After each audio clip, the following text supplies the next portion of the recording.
Why are these police stations not manned 24 hours a day? Kia ora. Mr. Speaker. Jan Logie.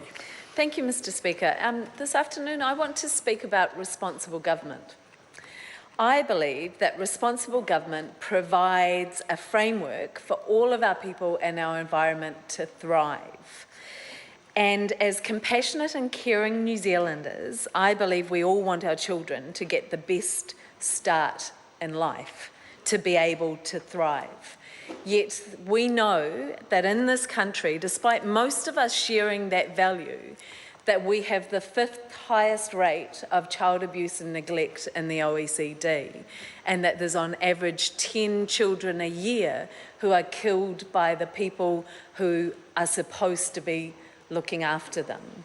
And we know also that around 60 children every year die before the age of 1 of low-income related diseases.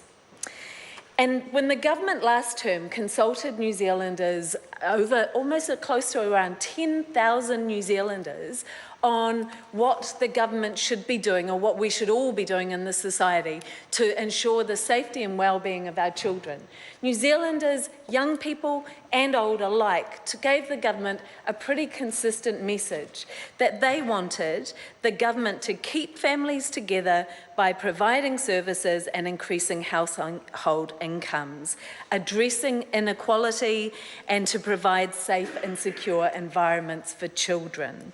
That was a very consistent theme from the people of New Zealand for what we wish for our children. Yet, despite the terrible situation we have in this country for our children, and a very common desire to create a strong safety net for our children, this government over recent years has raised the child, youth and family threshold, which means that more and more families who are struggling with some really complex issues like alcohol and drug abuse, domestic violence, intergenerational deprivation are being supported in a community. And that may sound like quite a good thing for those people who have had a terrible experience with child, youth and family, but there is a real problem with this because the government hasn't increased funding for those organisations in the community since 2008. So they're giving these organisations a lot more families with some really complex issues that they're supporting them with, and they've effectively cut their funding. So when I've been travelling around the country talking to some of these organisations and meeting the workers, I'm seeing people who are visibly distressed, who are scared that their practice is compromised and that because of the overwhelming amount of work that they are putting those children's lives at risk, and they are scared of mistakes that may be made because of that lack of funding and undue pressure on them.